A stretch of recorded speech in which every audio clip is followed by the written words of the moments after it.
have a little grab bag of sort of best practices, things we've learned over the years, how we manage things. Number one is, this is really helpful with natural stone. Lay out all the stones and show them to your clients. Oh, I hate those two white ones. Don't put those in. Oh, I don't like the two dark ones. Don't put those in. You know, use them all, just mix them all up, whatever.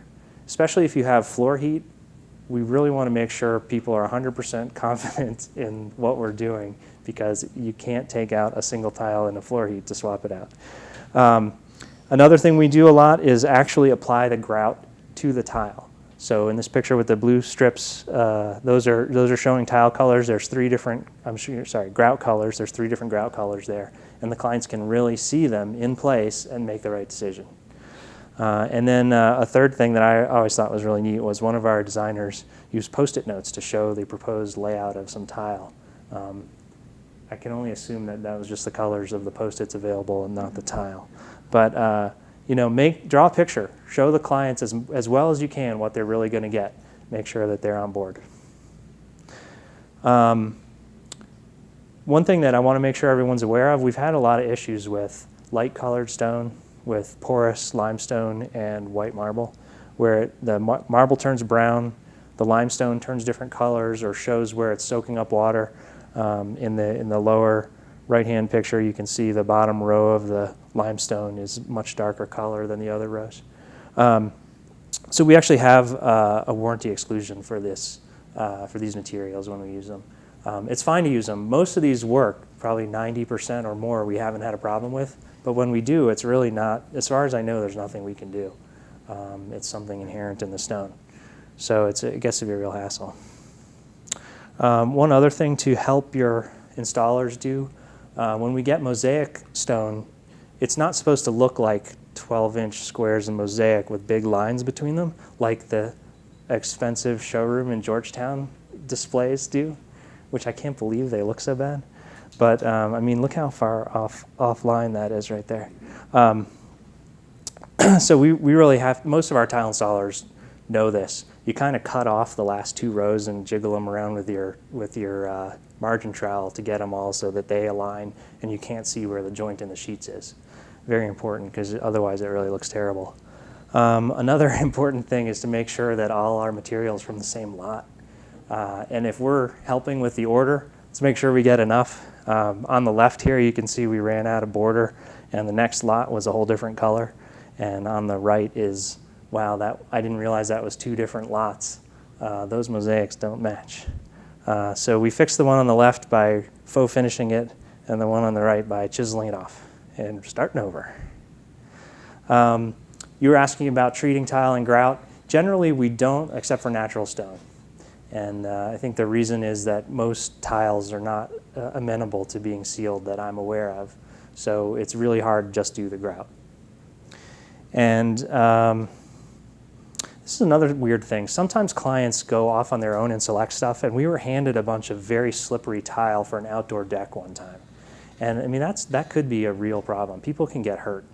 So there are industry standards for how slippery or non-slippery tile is.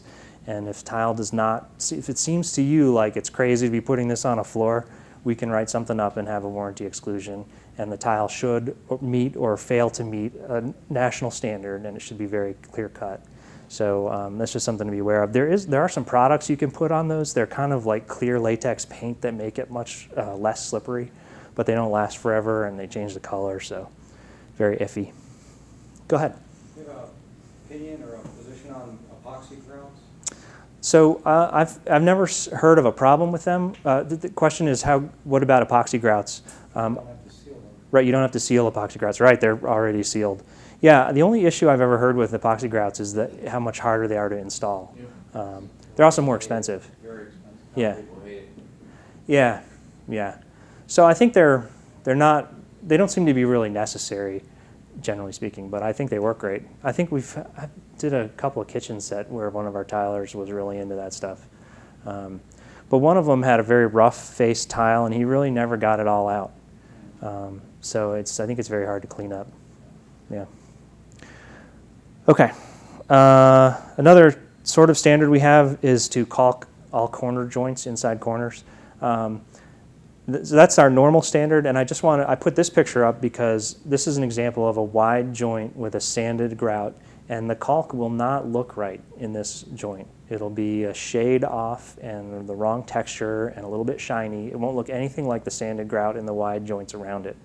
So even though this is what it looks like in 10 years, I still think we usually do not caulk wide joints that have sanded grout around them in the tile field, because the grout and the caulk just do not match. Now when it's narrow joints, you can get very close with the color and the texture doesn't really show because the joint's so narrow. We want to caulk those because they're less susceptible to cracking. Make sense? Okay. Any questions on any of that grab bag of stuff? Okay. Okay, let's talk about floors. Here's another area where again, it's 90% is what's under the tile, not the tile, but we have had a number of issues. So the main issue with floors is that, particularly with natural stone, you need a very stiff floor or you get cracking. Even with tile, the tiles can get loose and the grout can crack if the floor is moving around too much. So we want to make sure our floor is in good shape.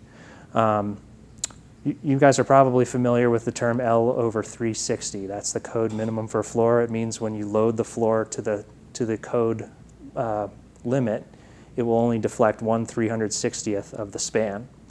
Well, the Tile Council says for natural stone, it should only deflect half of that, 1/720th of the span.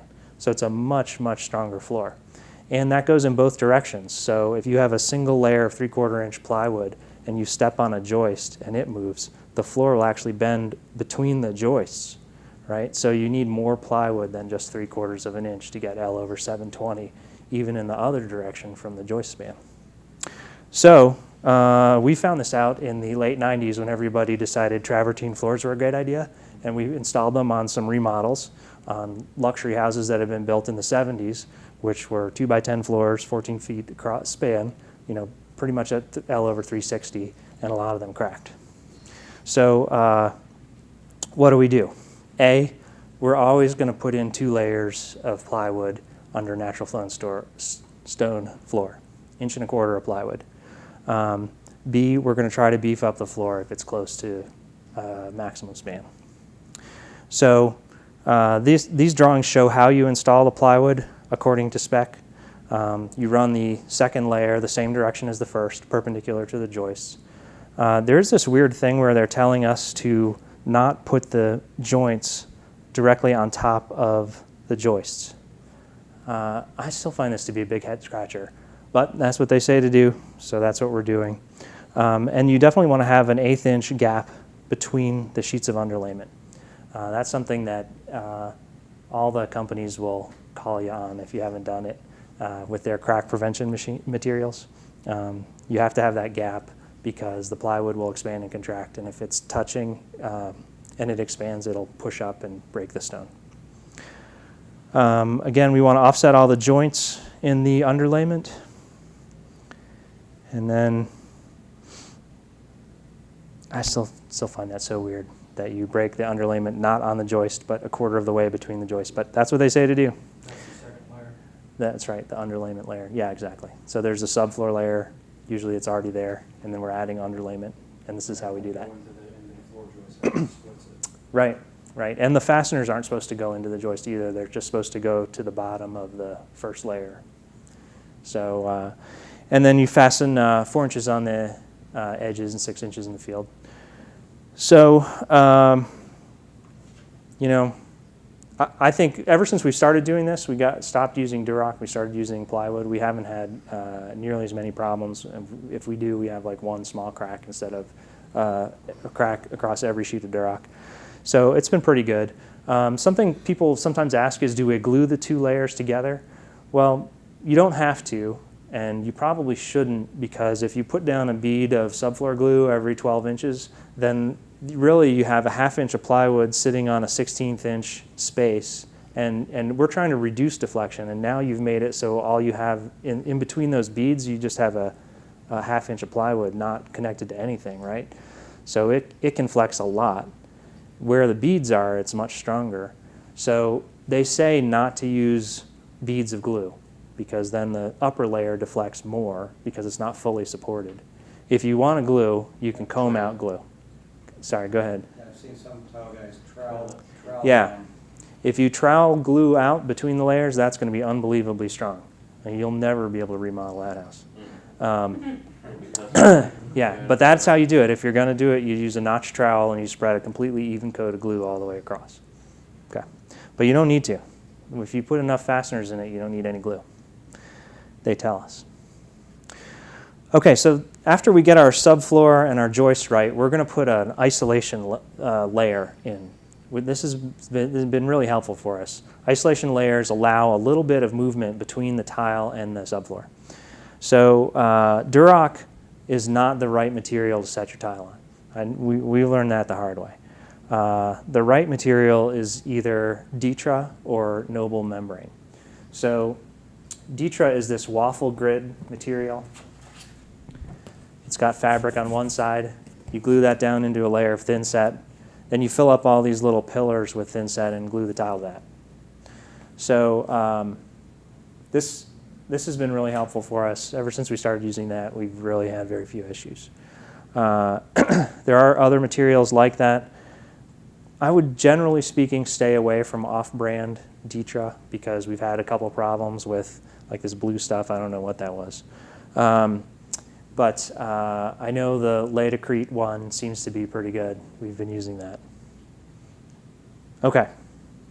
Another quick issue with floors is movement joints. All of these companies and the Tile Council, all of them say you need joints, particularly at the perimeter of any size floor, but also in the middle of floors.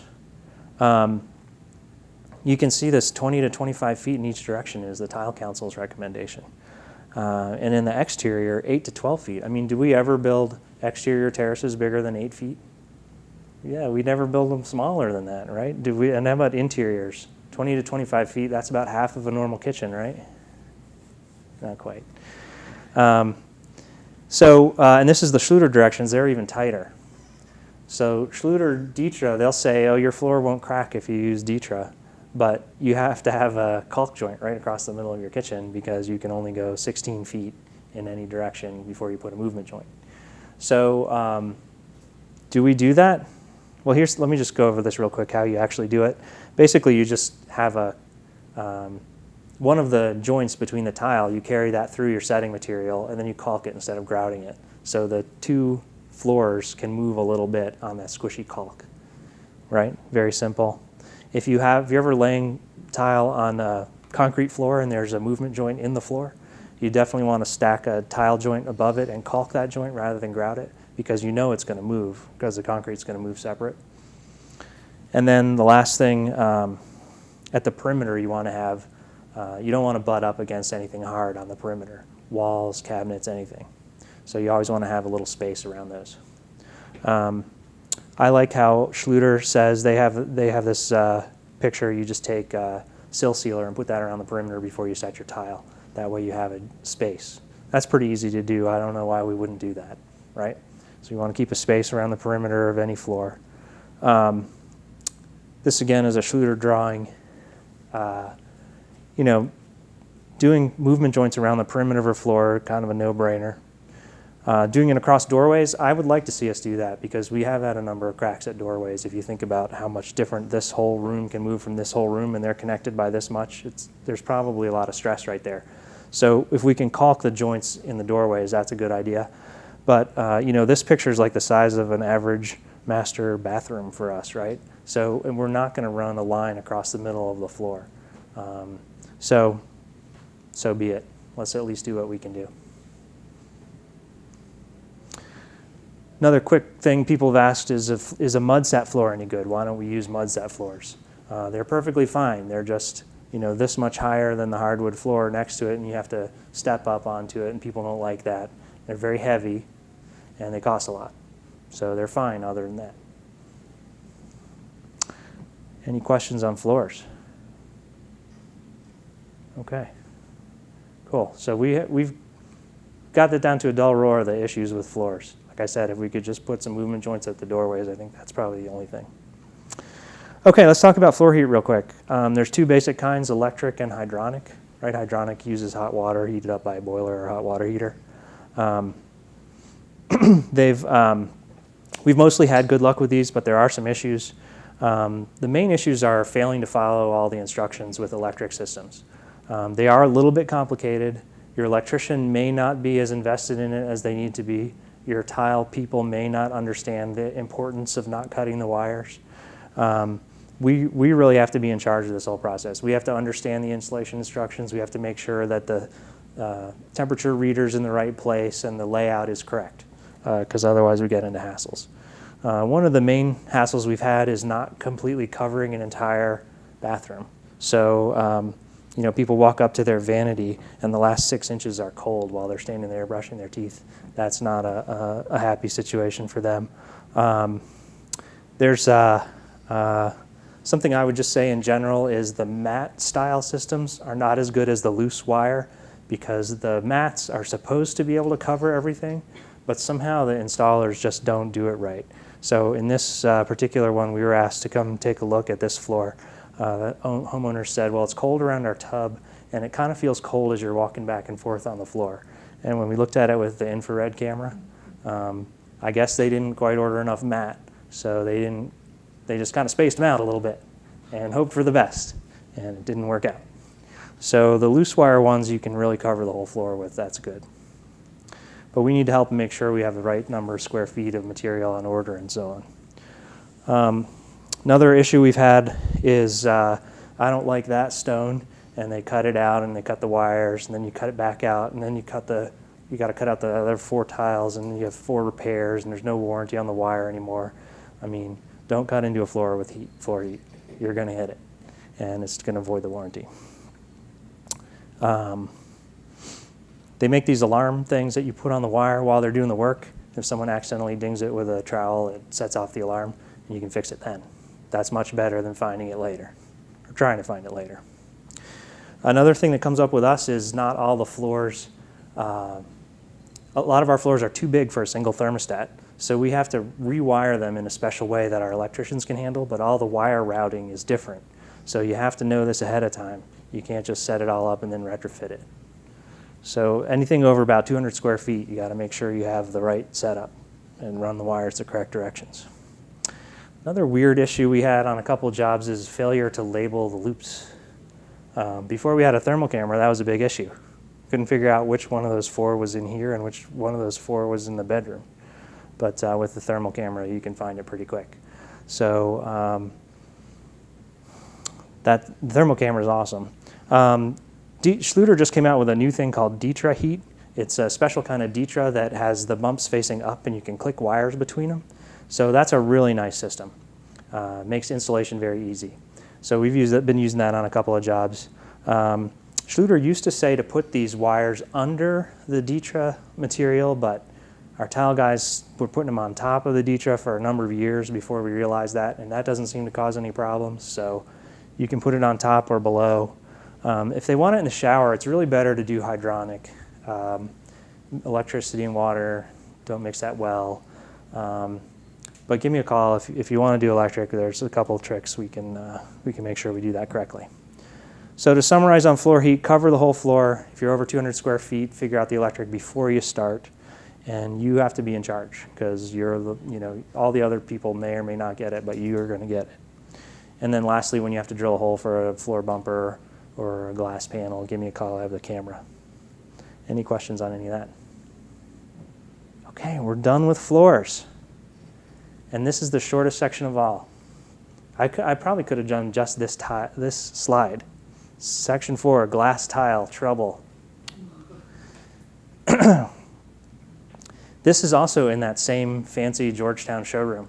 This is their marquee display of glass tile, and every mounting point has a crack in the tile because you can't work with this stuff. I mean, it's really hard to work with, and it breaks very easily even long after you've finished. So we've had such bad luck that we have a warranty exclusion for glass tile over 2 inches because they just spontaneously break.